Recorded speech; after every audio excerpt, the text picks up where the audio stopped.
So today we'll be reading about the Green Wall of India. If we talk about the Green Wall of India, हमें इसके नाम से क्या समझ आ रहा है? It is something which is related to greenery. Greenery से related है तो ये एफॉरेस्टेशन से रिलेटेड है. So if we talk about the Green Wall of India, we talk about afforestation or planting of trees. If we read here, the center is planning to create a 1400 kilometer long, 1400 kilometer long और 5 kilometer wide green belt. कहाँ से लेकर कहाँ तक? गुजरात से लेकर Delhi Haryana border तक. Which means अगर यहाँ गुजरात है, दिल्ली हरियाणा बॉर्डर, तो यहाँ से यहाँ तक इंडिया की बात की जाए तो ये आपका जो रहेगा ये ग्रीन बेल्ट रहेगा. The plan is inspired. हमने इस प्लान की प्रेरणा कहाँ से ली है? By Africa's great green wall project. मैं आपको आगे अभी ये भी दिखाऊंगी कि अफ्रीका का ग्रेट ग्रीन वॉल प्रोजेक्ट क्या है. The great green wall project of Africa runs from Senegal in the west to Djibouti in the east. ये दो नाम याद रखिएगा, आपको मैं एक फोटो में आगे दिखाऊंगी. Senegal in the west and Djibouti in the east. अब इसका ऑब्जेक्टिव क्या है? अगर हम एक ग्रीन वॉल बना रहे हैं इंडिया में तो इसका कुछ तो ऑब्जेक्टिव होगा.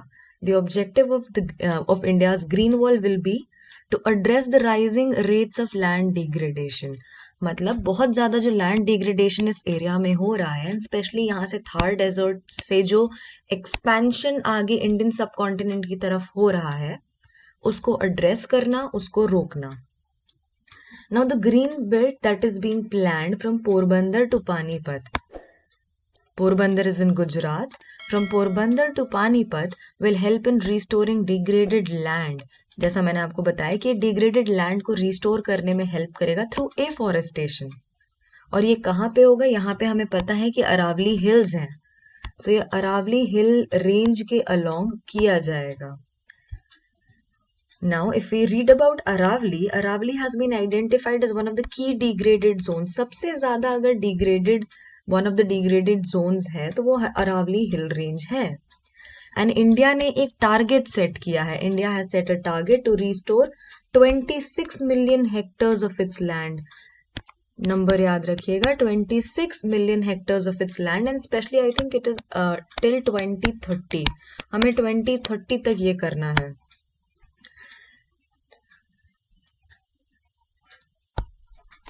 Just a second. Now moving to the next. Now this is the green wall. Delhi से पोरबंदर.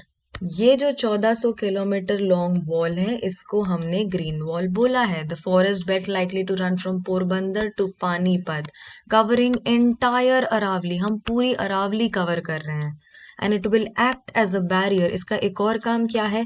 एक तो मैंने आपको बताया कि यहाँ से जो डिग्रेडेशन एक्सपैंड हो रहा है इंडियन सब कॉन्टिनेंट की तरफ, उसको रोकने के लिए, restoring degraded land and acting as a barrier for the dust from the west. यहाँ से जो रेगिस्तान से मिट्टी, डस्ट वगैरह आती है, उसको रोकने के लिए, उसके लिए बैरियर जैसे एक्ट करने के लिए इसका यूज किया जाएगा. एंड टू प्रिवेंट और to check the eastward march of Thar desert, जैसा मैंने आपको एक्सप्लेन किया.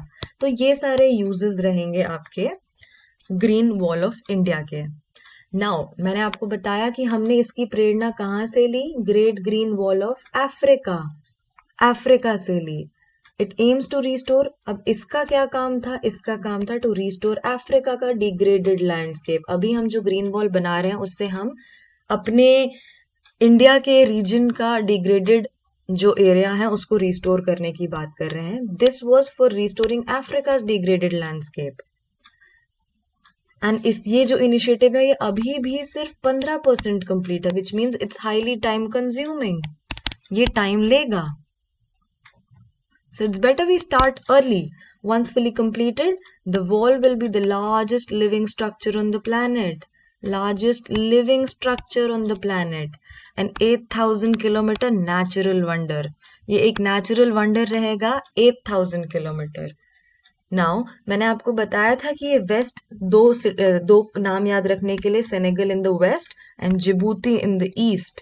ये जो great green wall initiative of Africa है, this extends from Senegal in the west all over to Djibouti in the east. ये आपका 8000 किलोमीटर है एंड जब बन जाएगा it will be the largest living structure on the planet. This was all that was important. Now coming to talking about Aravali mountain range. अगर हम अरावलीज की बात करें तो ये oldest fold mountains on earth है। अगर आपने बेसिक ज्योग्राफी पढ़ी है तो आप fold mountains के बारे में जानते हैं। So oldest fold mountains on earth are Aravali. It spans over 800 kilometer. Gujarat से दिल्ली, गुजरात से दिल्ली, that is पोरबंदर से दिल्ली तक अगर हम देखें specifically, so you have the Aravali mountain range and the highest peak is the Guru peak. Mount Abu में Guru peak जो है that is the highest peak of Aravali. The Aravalis have an impact upon the climate of northwest India. ये हमारे climate को impact करता है north west India में।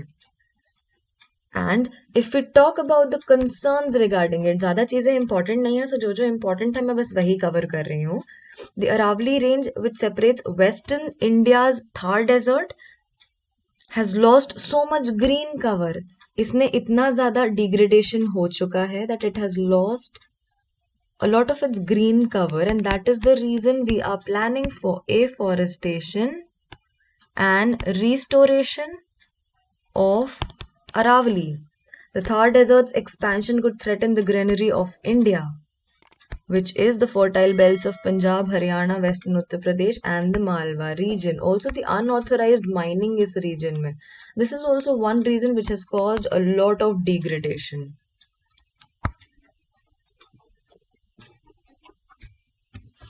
Now talking about Thar Desert. Thar Desert की अगर हम बात करते हैं, it is also called as the Great Indian Desert and it lies towards west. हम जानते हैं कि इंडिया के वेस्टर्न साइड पे, western margins of Aravalli specifically, यहाँ पे एक डेजर्ट है which is called as the Great Indian Desert and it is covered mainly with sand dunes. इसकी बात करें, so the region receives very low rainfall. यहाँ पे rainfall जो है it is very low. Obviously desert है तो rainfall has to be very low. And it has an arid climate with very low vegetation. Low vegetation cover है। और अगर हम बात करें a large river, Luni is the only large river in this region. So this was all about the green wall of India, which is inspired by the Great Green Wall of Africa. And हमने इसकी importance discuss करी कि ये आपकी dust को रोकेगा आने से, expansion of Thar desert towards the Indian subcontinent रोकेगा। एंड थार डेजर्ट की अगर बात करी जाए तो Luni is the large river in this region, arid climate है एंड सैंड ड्यून से कवर्ड है, मेनली बार्चन्स। बार्चन्स क्या है? They are crescent shaped sand dunes, crescent shaped sand dunes always facing the wind. ये एज अ फैक्ट याद रखना है that barchans, ये प्रीलिम्स के पॉइंट ऑफ व्यू से इंपॉर्टेंट हो जाता है। They are crescent shaped sand dunes always facing the sun, facing the wind, I am sorry. It is formed when a lot of sand is present in the desert. So this is one thing that becomes important. That's all for today for the Daily Short series. Thank you.